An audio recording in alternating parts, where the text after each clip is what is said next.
Hi, my name is Amy. Thank you very much for watching, and let's make some bad financial decisions together.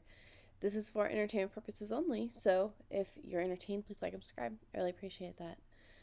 I was watching a YouTube video, which is always dangerous, and this person, they were trying to sell a course, so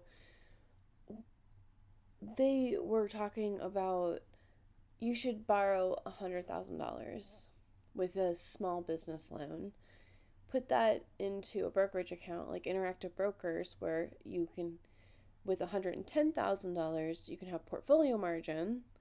And with portfolio margin, you can get 6x leverage. So for $100,000 of borrowed, you get $600,000 of potential what you could invest with. And so the only reason my greediness was trying to tell me it was a good idea is because with this uncertain job market, the only way I could take out a personal loan is when I'm still employed.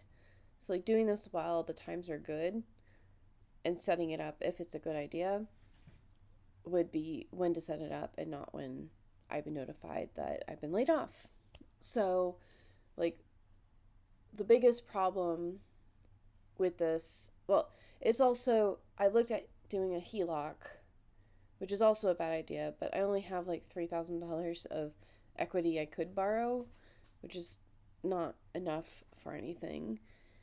And like, I don't have a business that's been active and earning income for 2 years, which is a small business loan requirement. So then there's only so many options to borrow money for me. So I don't even know if I would be accepted for $100,000 right now, but you know, doing math and figuring out if it's even a good idea is okay to do. So the the other biggest problem is that having the loan introduces a fixed cost. So when I'm trying to make a portfolio, if I'm doing 6x leverage, I want it to be really conservative so that I can take out more margin and not be in danger for the most part of a margin call. However, when you have a fixed cost, it doesn't really matter. like, but basically, as you take out more margin, the loan for that $100,000 obviously doesn't change, but if you spread that $100,000 over like $300,000, all of a sudden that 12% loan becomes 4% on each 100,000, and then you add back in the margin interest, so that becomes like a 10% margin on your money, which 10% is what some brokers charge for margin. I think it's like Charles Schwab does it that much. So it's not outrageous, it's just that it's a fixed cost.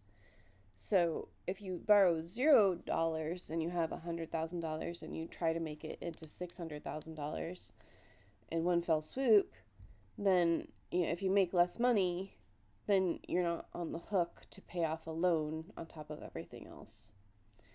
So the biggest question, like I said before, is like, I'll show you what the portfolio makeup was, but A is the most conservative, D is the least conservative. So we're ranging from like $3,750 to $15,000 per month. And with the expenses, like, it wouldn't make sense to only take out to do this and have an income of $3,746 and then have expenses of $4,541. That's not great. But then you go to the highest end here and you have a $7,000 like all the expenses together is about 50%, which, if I'll show you the portfolios, but it's a large amount of XDTE, and that's return of capital for the first 5 years ish. So if it takes 4 years to pay off the loan, I'm not really paying income tax on my XDTE until after this $100,000 is, mine. So, but I'd rather overestimate taxes than underestimate taxes. So having $8,000 left over or $7,000 left over is great. In this scenario where I actually do borrow $100,000, I would still have my Robinhood, and that'd be mostly converted to just crypto. So this $8,000, I could split the difference, like do $4,000 here and $4,000 there, and still be able to reinvest a portion of it while I'm surviving off of this amount. And then, like, what would happen if I basically disintegrated or transferred my Robinhood money over to Interactive Brokers and borrowed less money? All of a sudden, my expenses are like 49% for the most risky, and I have $800 more, which, I mean, at that point, because we're going to reinvest and everything, like, may as well borrow as much as I can, and that way I can keep, my own money to keep making more money. So there's that. And then if I borrow $0, I'm just going to assume that this is after I've gone through the short sale, and so I don't have my condo mortgage, I don't have my condo renter incoming money, but like my expenses are way lower, and I don't have a minimum loan amount that I have to achieve. So, I still have the $15,636 I'm bringing in, but in the end, I have $5,000 left over. And there's really nothing wrong with just having my Robinhood account and keep contributing to it and doing my option plays and everything, and just practice keeping myself under the margin and just build myself up to $100,000. The only problem is that, like, if I don't have a job, I'm not making quite enough money to meet all of my expenses right now. And I've gone into this before, but it's a little stressful. So, like, borrowing money for this would be a way that I could try to alleviate that stress, but I don't have a great track record of things that I planned on working out financially. I am looking at you, cursed condo, where there's no reason why it should have taken 4 sales, but you know what? It's fine. We're renting it. So my Group A portfolio is basically just taking all of the weeklies and having it, for the most part, be XDTE, but then just split it between the weeklies.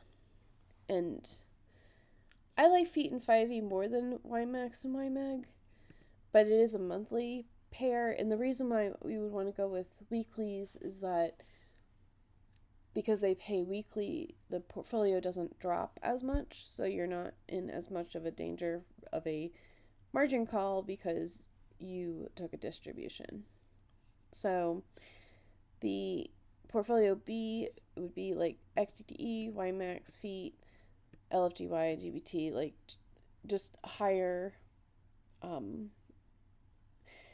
things that make more money, and also less XDTE, because in here we have 1/3 of it is XDTE, and here it's 20%. And then the C is just 80% Feet and 20% XDTE. You could see here that, like, my total expense, and like, it's not great when your expenses, like, you would have negative amount, and it's honestly not worth it to borrow $100,000, have the interest, have everything, and then only have $700 left over. Like, that really just doesn't make sense. So I went on, I was trying to figure out how, um, like, what what level of risk do I need to bring on in order to get enough income that this even makes sense. So that's why it's 80% feet and 20% XDTE.